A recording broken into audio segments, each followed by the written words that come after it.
Hey guys, this is Larry Davis here, and I'm going to do a quick review on the Jegs 40-gallon parts cleaner. And I have made some modifications, so that's the main reason for this video, is to show the modifications that I've made. That way, you might have an idea on what kind of parts washer you want. I wanted to buy this kind of thing already done out of the gate, could not find one anywhere, so I went ahead and made the modifications that I thought was necessary, and I'm going to share them with you. So if you yourself are looking for a parts washer, you kind of know, what you're looking for. This is the Jegs 40-gallon parts washer, and the first modifications that I made, obviously, was put it on casters. Everything in my shop needs to be on wheels, and I think there's a lot of people in this world that would agree with me on that. This does look kind of like a shoddy job. It's very fast, very affordable, just 2x6s.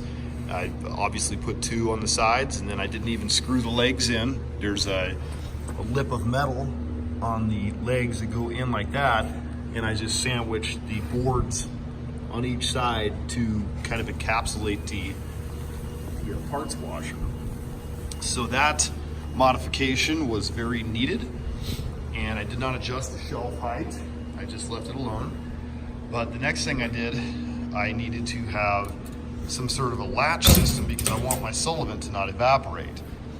So I went ahead and added weather strip all the way around the unit, the cabinet, both back and the fronts and the sides. And if you just put the weather strip on, it doesn't want to close tight enough. So that's where I went ahead and put on some of these latches so you can tighten it down to where it'll keep, hopefully help the solvent from not evaporating so quickly. The other big modification I did that I think is very necessary is the filter. Amazon, you can buy that filter housing. It's cheap, 20 bucks I think. Comes with the couplers for the half-inch hose. And then I went ahead and had to get a bushing to get that bottom connection to fit into a half-inch hose. Normally it just comes with this metal gooseneck here that goes in right there, and then you're just supposed to bend it and kind of point it at whatever parts. However, I don't feel that's adequate when you're doing something like an intake or a head or something that's larger in size. You can't really get your solvent all the way back to the component. So I put the filter on. A lot of people put these on the outside. I think I put mine on the inside. That way when I change it out, I don't spill solvent everywhere. It lands in the tub, and it's on its side, and it's above the fluid level, so you can just unscrew it. This is a $3 Fram PH28, very simple oil filter, very inexpensive. There's multiple different kinds that you can get to fit this housing. I just went to the hardware store, found the cheapest one to fit, and bought it. The next thing I did is, of course, I put a PVC bar in the back.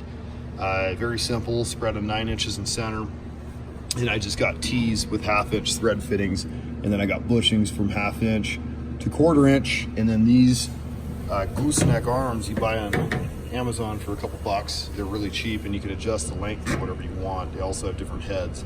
This is the fan head, and then they have the nozzle heads. Make sure you put a valve on each of them, because if you don't have a valve, well then you're not going to be able to get enough pressure where you need it. The last one, I used the factory gooseneck. I did have to buy that brass valve, and then I also bought the brush fitting for the brush, so you need a brush. But just to show you it function, I didn't change the pump out. I just used the original pump. That's just one squirting, but you can go ahead and show you what it's like with all of them on. Fan guy, I better point him down. And then the brush, of course, you get the brush takes a lot, so usually if you're going to use the brush, you're probably going to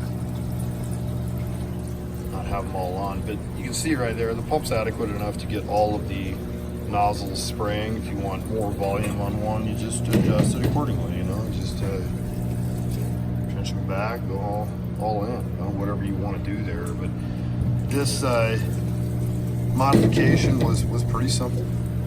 Didn't cost a lot of money. I think I'm into it for probably an extra 80 bucks after the price of the parts washer.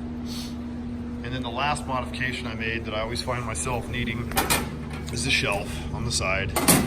but I still want to be able to fold my tub up. But oftentimes you want to have like your carburetor components or whatever outside of here, so it's not in your tub, and you know that works really easy. Just lay a cloth down on it, and you have your stuff right there, and it rolls to and from the job. So that is quick modification of the Jegs parts washer, and you can do this with any parts washer. I mean, these Jegs parts washers are pretty much the same ones as like the Harbor Freight or, you know, other brands that are out there.